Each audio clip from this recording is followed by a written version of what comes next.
रवपुर के एक बरगद के पेड़ के नीचे बूढ़े किसान और अलग अलग वर्गों के लोग शाम के बाद आकर बैठते हैं। रात देर तक उनकी गंभीर मुद्दों पर बातचीत की आवाज से यह जगह हमेशा चहल पहल से भरी रहती है। 1 महीने पहले आई भीषण बाढ़ ने गांव का रूप बदल दिया था। तालाब और पोखरे सब अब भी पानी से भरे पड़े थे और इन्हीं दिनों हर दूसरे तीसरे दिन किसी न किसी के डूबकर मरने की खबर गांव में फैल जाती थी। और आज इसी मुद्दे पर बरगद के नीचे चर्चा तेज थी। जो भी कहिए धनमोहन काका, ये घटनाएं वाकई अजीब हैं। अजीब क्या है मास्टर? रात बेरात कोई लालटेन लेकर तालाब के किनारे जाएगा तो जाहिर सी बात है हादसा तो होगा ही। और सब उसी शमशान के पास वाले कंकाल ताल में ही मर रहे हैं। जो भी हो धनमोहन काका, रघु प्रसाद मास्टर ठीक ही कह रहे हैं। इससे पहले की बरसात में भी लोग मरे थे, लेकिन ऐसे 2 हफ्ते में 4 लोग डूबे हैं। ऐसा तो कभी नहीं हुआ, वो भी एक ही तालाब में डूबकर मरे हैं। अरे रहने दे, यह गांव है, कोई मुंबई और दिल्ली नहीं। यहां कौन सरकार आकर रोशनी लगवाएगी? हम तो किसान की हालात में जीते हैं, हमें इन्हीं हालात में जीना पड़ेगा।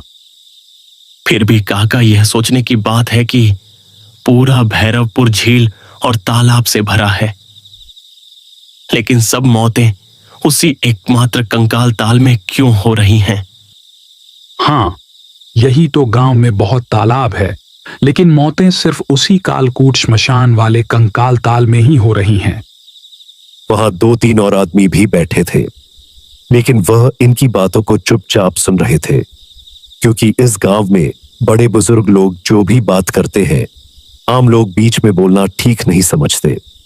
और तभी इन चर्चाओं के बीच एक अजनबी आदमी आता है। कंधे पर लाठी और पोटली, कसी धोती और बारीक मूछे में। अरे ये कौन? आप तो हमारे गांव के नहीं लगते। कहां से आप आए हो? पहले आप सभी को नमस्कार। मैं आंतला से आया हूं। मैं इस गांव के शिवहरी पांडे का वकील हूं। वकील मतलब कोई मुकदमा करने आए हो क्या? हाँ, मेरे दादा की 8 बीघा जमीन मेरे साझेदारों ने हड़प ली है। मैं उसी पर मुकदमा करने आया हूं। पर बाबू, आपने यहां आकर बहुत बड़ी गलती कर दी है। भैरवपुर में मुकदमेबाजी नहीं होती। यह सुनकर परदेसी आदमी जैसे बुझ सा गया। उसके चेहरे से उम्मीदें उतर गईं। वो पूरी तरीके से उदास सा हो गया। अब क्या करूं? मैं और कोई दूसरा काम करने तो आया भी नहीं हूं। धनमोहन काका का मतलब गलत मत लेना। असल में शिवहरी पांडे अब इस गांव में नहीं रहते हैं। अरे ओ छोटे लोग, हमारे बड़ों के बीच क्यों बोल रहा है बाबू? हम तो बात कर रहे हैं ना, दिख नहीं रहा तुझे? विक्रम उदास और परेशान चेहरा लेकर सबकी तरफ देखकर बोले, मैं बहुत दूर से आया हूं। क्या आज की रात किसी के घर ठहर सकता हूं? बहुत बड़ी मेहरबानी होगी। जरूर, आप चाहो तो। क्या है वो रास्ता? जी बताइए। शिवहरी पांडे पास के निकुंजपुर गांव में रहते हैं। तुम चाहो तो वहां उनके पुराने घर में रुक सकते हो, लेकिन याद रखना, कालकूट श्मशान के पास बिल्कुल मत भटकना, समझे क्या? शमशान के पास के तालाब में भूत और आत्मा रहते हैं। उसके लिए अब मुझे सहानुभूति दिखाने की जरूरत नहीं। मैं घोड़ेपाल का लड़का हूं। भूत प्रेत आएगा तो उसे एक थप्पड़ मार के सुला दूंगा। यह कहकर परदेसी नाराज होकर पांव पटकते हुए रास्ते पर निकल पड़ता है। सब लोग उसे जाते देखते रहे। धनमोहन काका, क्या आपने ठीक किया? अगर वो परदेसी आदमी सचमुच मर गया तो पूरे गांव का नाम बदनाम हो जाएगा। सुना नहीं, वह गोरे पहलवान का बेटा है। अरे चिंता मत करो, अगर कुछ भी हुआ तो लोग कहेंगे गांव वालों का कसूर नहीं, मैंने सही ही किया। अब बहुत रात हो गई है, तुम लोग जैसे चाहो देख लो उस आदमी को। मैं तो अब जा रहा हूं।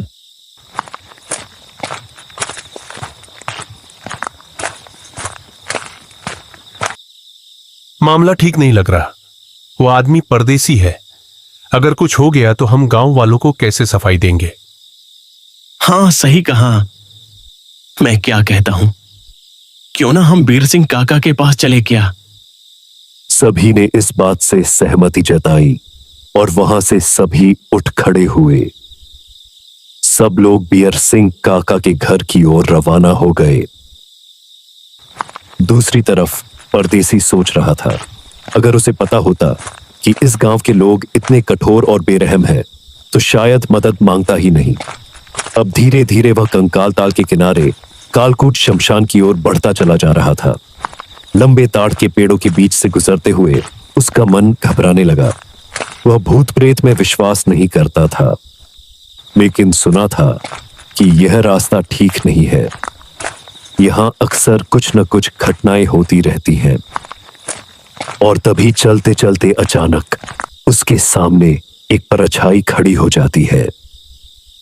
उसका आकार काफी बड़ा था। वह आकृति बिना कुछ कहे उसकी ओर बढ़ने लगती है। कौन है? कौन हो तुम? हे भगवान, बचाओ मुझे, हे भगवान। वह चीखता है। उस दानव ने अपने लंबे हाथ से विक्रम को पकड़ लिया। विक्रम डर से पत्थर सा जम गया। वो राक्षस उसे खींचते हुए कालकूट श्मशान की ओर ले जाने लगा। और उस समय श्मशान से एक रहस्यमयी आवाज भी गूंज रही थी। ले आओ उसे, ले आओ, आजा, आजा, लेकर आओ उसे। उधर मंदिर से बीर सिंह काका बाहर निकले। रघु प्रसाद मास्टर और उनके साथ 2-3 गांव वाले उनके सामने खड़े हो गए। क्या हुआ? सब लोग ऐसे घबराए क्यों और कहां भाग रहे हो? कुछ तो गड़बड़ है बीर सिंह काका। या तो कोई अनहोनी हो चुकी है, नहीं तो फिर कुछ बहुत बड़ा होने वाला है। आपकी मदद बहुत जरूरी है। हम तो कुछ समझ ही नहीं पा रहे हैं। पिछले 1 महीने से कालकूट श्मशान में एक काली साधना करने वाला अघोरी ठहरे हुए है। और आप जानते हैं, मैंने कई बार उस बूढ़े धनमोहन काका को वहां जाते देखा है। लेकिन असली वजह क्या है, यह हम में से कोई नहीं जानता। मुझे भी बहुत पहले शक हुआ था। धनमोहन कुछ न कुछ गड़बड़ जरूर कर रहा है और मैंने भी उसे कई बार कालकूट श्मशान की तरफ जाते देखा है। वो क्या कर रहा है काका? हमें तो बिल्कुल समझ ही नहीं आ रहा। शायद अब और समय बर्बाद करना उचित नहीं होगा। वह परदेसी भी उसी शमशान की ओर गया है। हमें भी उसी ओर चलना चाहिए। ठीक कहा, चलो चलते हैं। अब और किसी को बुलाने का समय नहीं है हमारे पास। सब लोग कालकूट श्मशान की ओर चल पड़े। उन्होंने ठान लिया था कि जब तक रहस्य नहीं सुलझेगा, वे सभी वापस नहीं लौटेंगे। दूसरी तरफ विक्रम एक कांट पर बंधा है। सामने अघोरी की आग जल रही है। अरे जाग गया रे तू। अब तेरी आखिरी नींद का समय आ चुका है। नाम क्या है तेरा वैसे? आप कौन हैं? मुझे छोड़ दो। मैं तो इस गांव का भी नहीं हूं। मेरा परिवार बर्बाद हो जाएगा। चुप। तुझे बलि चढ़ाए बिना मेरी साधना पूरी नहीं होगी। हे आजा, काट इसको, रेत इसका गला। क्षण भर में अंधेरे से वह भयंकर राक्षस फिर से बाहर निकल आया और उसके हाथ में एक विशाल तलवार थी। उसका एक एक कदम मानो मृत्यु का साक्षात रूप प्रतीत कर रहा था। मुझे छोड़ दो। मैं परदेसी हूं।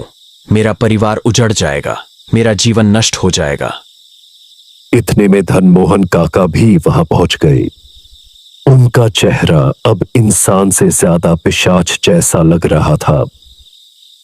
हाँ, तू परदेसी है, लेकिन बलि का कारण तुझे भी जानना चाहिए। वह तालाब देख रहा है। उस तालाब को अमृत पोखर बनाने की कोशिश कर रहा हूं। जिसकी भी जान वहां जाएगी, उसकी जीवन शक्ति तालाब में बंध जाएगी।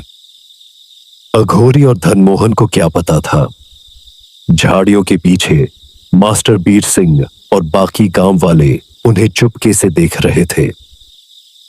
हर अमावस को उस अमृत पोखर में डुबकी लगाकर मैं पा सकता हूं लंबी उम्र, जीवन।